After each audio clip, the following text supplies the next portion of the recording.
There's our buzzer, there's our battery, here's our switch, and here's our buzzer, here's our battery, and here's our switch. A paper circuit. This is using conductive ink, and then the components are attached with conductive tape.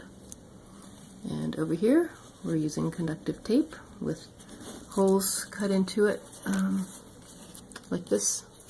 This is basically our circuit with the conductive tape. And then these components are mounted and held secure under the Lego pieces. Beep. Hello, a clown is here to greet us.